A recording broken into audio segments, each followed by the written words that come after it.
My fiancé burst out laughing when I brought up the prenup and snapped, "You either marry me with no strings attached, or you don't marry me at all." I looked at her calmly and said, "All right."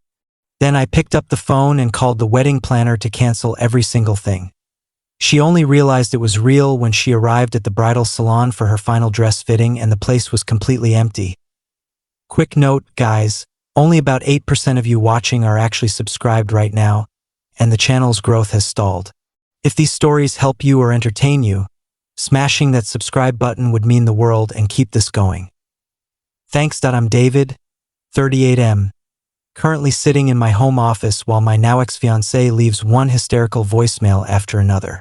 This all exploded 5 days ago, and I'm still wrapping my head around how quickly it fell apart. That IT started on a Monday afternoon.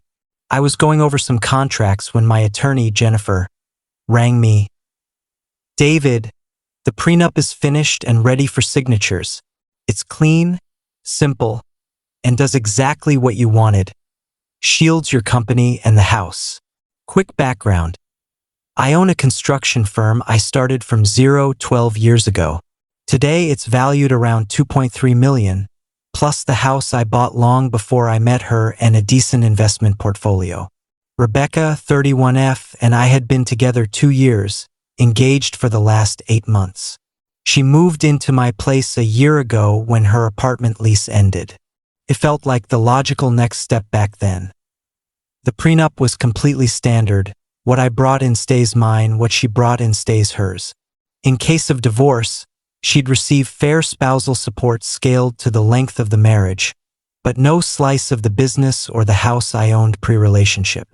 Totally reasonable. I thanked Jennifer and told her we'd swing by the next day to look it over. That night I cooked her favorite, grilled salmon, opened a nice bottle of wine, kept the mood light. "Rebecca, the lawyer finished the prenup. We can go through it tomorrow and sign if it looks good to you." She glanced up from her phone, one eyebrow raised. "A prenup? I thought we agreed we didn't need that." We had mentioned it once, very briefly, when I proposed, but I never agreed to skip it. Protecting the company I bled for wasn't optional. Her face changed, surprise shifting into irritation. "David, I'm not signing something that basically says I walk away with nothing if we split. That's not what it says at all. It just keeps separate what was separate before we met and guarantees you fair support. I don't care how you spin it. I'm not signing it." Red flag 1, bright and clear. I stayed calm. "Rebecca, this part isn't negotiable for me. I'm not walking into marriage without protection." She actually laughed in my face. "Protection? For me? That's insulting. It's not personal, it's just smart. Marriage is nothing but personal, David." She stood up, hands on her hips. "Here's how this is going to go. You marry me with no prenup, no lawyers, no paperwork, just us. Or you don't marry me at all." The ultimatum sat there like a loaded gun. 2 years together, and in one sentence she showed me exactly who I was dealing with. "Okay," I said quietly. She smiled, thinking she'd won. "Good. I knew you'd come around." "No, Rebecca. Okay, as in, we're not doing this at all." Her smile disappeared. "What? You gave me 2 options. I'm taking the second one. You're seriously calling off the wedding over a piece of paper?" "I'm calling it off because you just proved you believe marriage automatically entitles you to half of everything I built before you were even in my life. That's not love, that's a business plan." She stared at me, stunned. "You're not serious." "Dead serious." "Fine. Sleep on it. You'll calm down." She stormed upstairs and slammed the bedroom door. I didn't sleep on anything. I called Jennifer right then. "Jennifer, it's David. Kill the prenup. Actually, kill everything. The engagement is over." "David, are you sure? Prenups make people emotional. Maybe give it a day." She laughed at it and gave me an ultimatum. Marry her with 0 protection or not at all. "I'm choosing not at all." A pause. "Understood. File closed."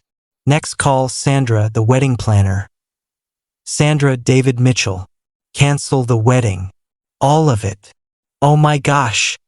David, is everything okay? Everything's fine. Engagement's off. Cancel every vendor, every contract. Send me the damage report. David, we're 6 weeks out. You're looking at roughly $28,000 in losses and fees.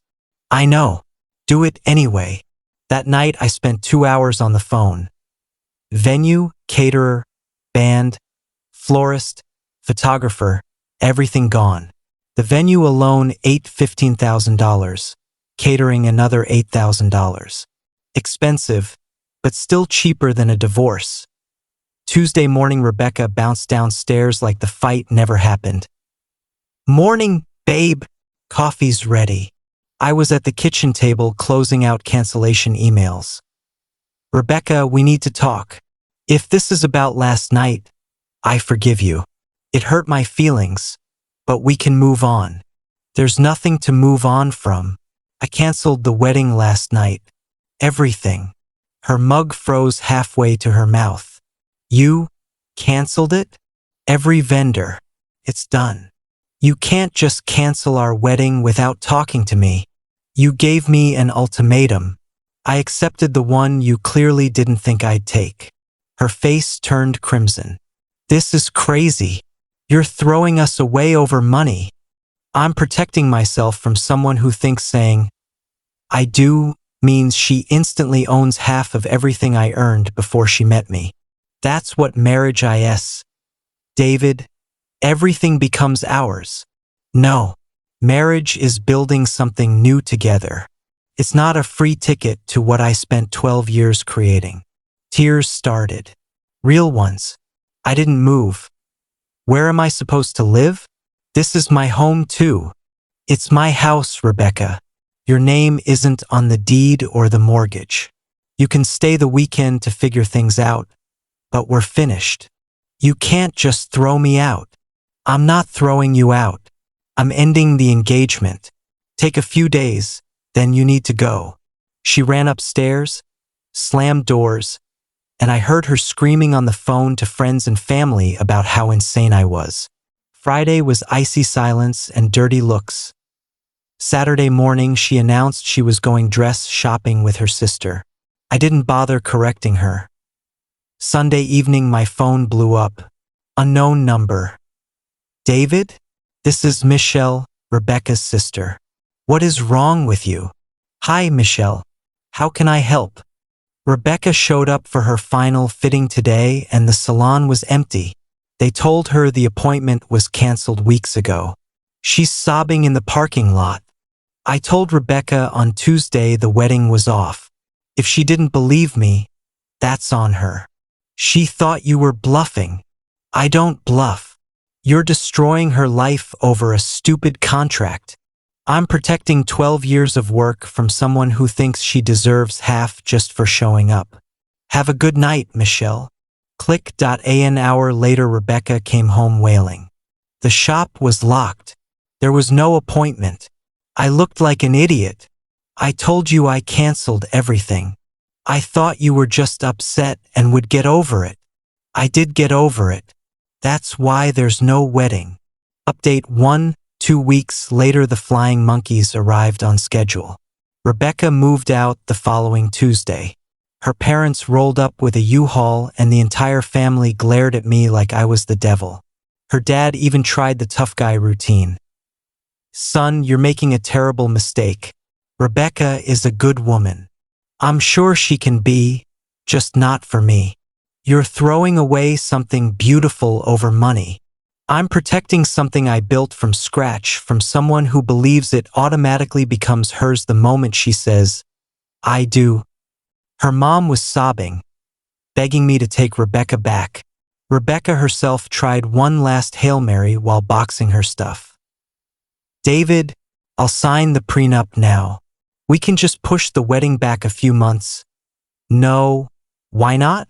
I'm giving you what you wanted. Because you're only offering it now because you lost. Your first reaction was to laugh and demand half of my life's work. That's who you actually are when things don't go your way. She left crying. I felt a pang for maybe 5 minutes, then remembered that laugh.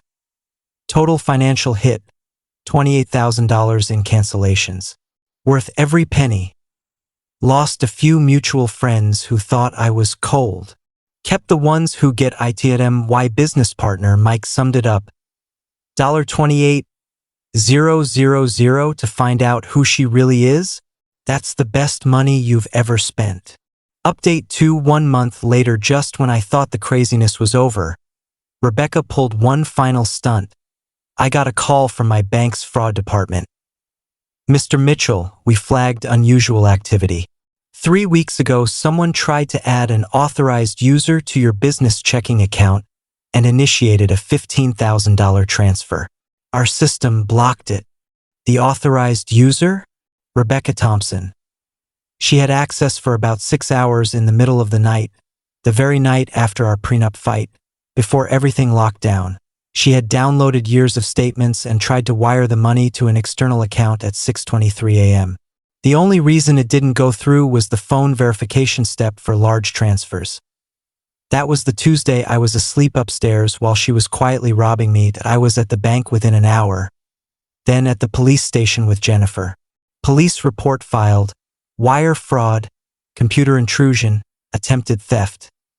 Detective said the evidence was airtight. She even opened the receiving account days earlier. Premeditated. Friday, I nuked every password and account. Saturday, Rebecca actually called me. David, I heard you went to the police over some mix-up with the accounts. There was no mix-up. You tried to steal $15,000. I was just checking if you were hiding money from me. By transferring it to yourself, I was going to put it back. I was proving you don't trust me. Hanging up was the most satisfying button I've pressed in months. Her dad called next, begging me to drop it. She was emotional. She's young. It was a mistake. Attempting to commit a federal felony isn't a mistake, sir. Monday, the detective called back. Warrant issued. Final update, 3 months later, Rebecca was arrested at her parents' house last month. Her father tried to block the officers and got cuffed himself. Made the local news. She took a plea, guilty, 2 years probation, restitution to the bank, and a permanent felony record. Her parents still tried to guilt me right up to sentencing. Her mom called the day before the hearing begging me to ask for leniency. I reminded her this was now a federal case and her daughter committed the crime, not me. Total financial damage on my end. Still just the $28,000 wedding cancellations. Compared to what she had planned, that was the deal of the century. Everyone who heard the full story, prenup refusal, ultimatum, middle of the night attempted theft, understood completely. The few who still side with her aren't people I need in my life. I'm dating again. Casually. Prenup conversation now happens by date 3. Works like an instant gold digger filter. Mike's new favorite line. Bro, you didn't dodge a bullet. You dodged a heat-seeking missile with your name stenciled on it. Sleep like a rock now. No more quiet dread in the background. No more wondering why she always wanted to look over my financials. Lesson for every guy reading this. If she laughs at a prenup and says, marry me as is or not at all, hand her the not at all option with a smile. Because the woman who truly loves you will protect your peace and your assets as fiercely as her own. The one who refuses and then tries to rob you in the middle of the night, she was never in it for you. She was in it for what she could take. Rebecca laughed at my prenup and gave me an ultimatum that I said okay, and found out she was already trying to empty my accounts. Best okay I ever said.